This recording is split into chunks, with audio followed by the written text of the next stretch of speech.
Hello again, D11. My name is FWM Giancarlo Rosario, and right now we will be talking about how to set an appointment sa mga clients na na-prospect and approach natin. Okay, let's start. So how to effectively set a meeting or appointment with your clients.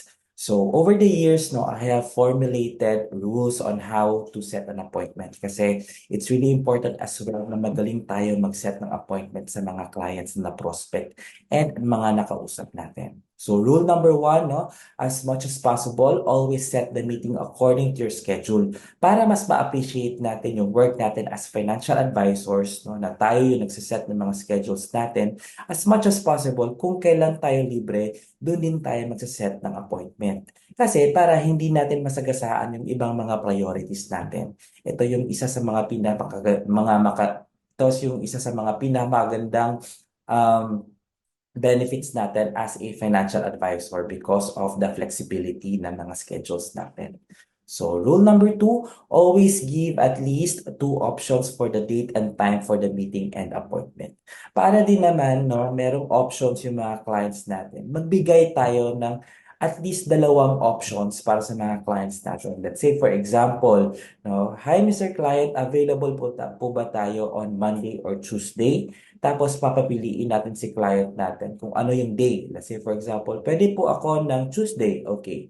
After nyo nakabaka-decide ng day, dun mo na siya tatanungin kung ano yung available niya na time. So let's say for example, so kung available kayo, Mr. Client, ng Tuesday, are you available on at 10 a.m. or 2 p.m. or at 6 p.m.? So ganun, no? So ganun tayo mag-set ng appointment. So yun siya, pag nagbigay tayo ng time, syempre, according pa rin siya sa schedule natin. So, let's say for example, at 10 a.m. para hindi masyado maaga, kakagising mo lang, no? Gising na yung nakapagkape ka na, or 2 p.m. para tapos na yung lunch mo, or at 6 p.m. naman kung tapos na yung dinner mo. So, ganun siya.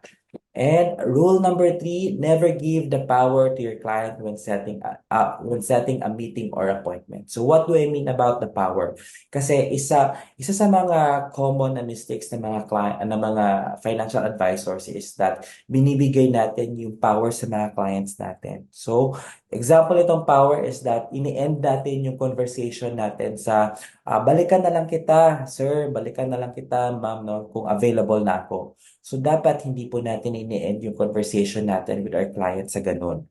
Dapat at the end of the conversation, nasa atin pa rin ang bola. So, example nito is, let's say for example, nagsabi si client mo na, balikan na lang po kita pag available na ako. Pwede nyo i-reply sa client nyo na, siniset ko po kasi yung schedule ko during this week, for the week. So, available po ako during these dates, during these times. No? Kasi yung iniiwasan po natin dito is yung mga heartbreaks dito sa industry. No? In order for us to avoid those heartbreaks, para din malaman natin kung serious si clients natin, dapat nasa atin palagi yung bola when we set an appointment. No? So always give the date and time palagi. And dun mo rin malalaman kung talagang seryoso si client mo na makipag-meet sa'yo. Okay?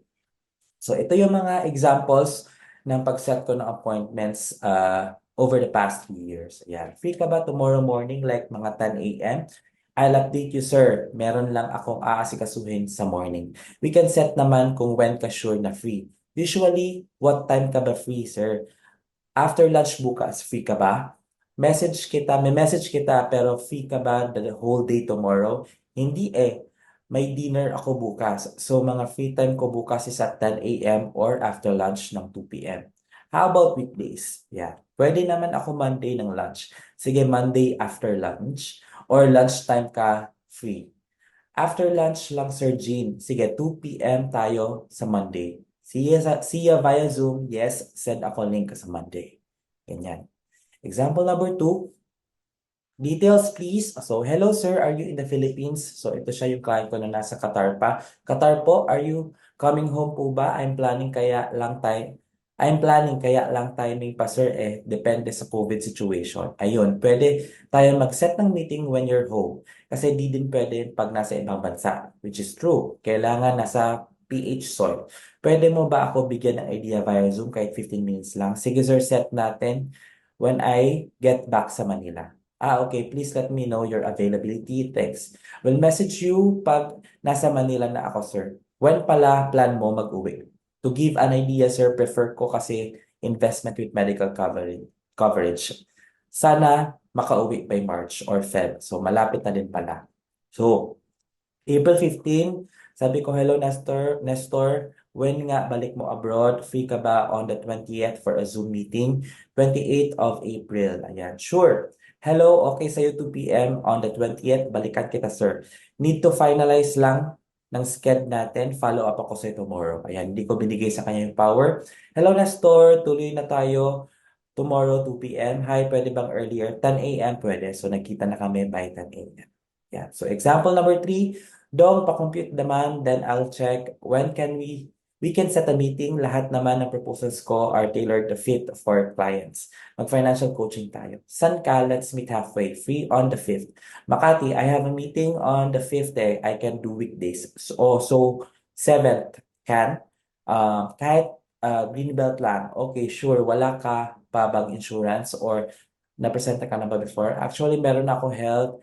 May nagpresenta rin sa akin for life pero di ko pa nag-go.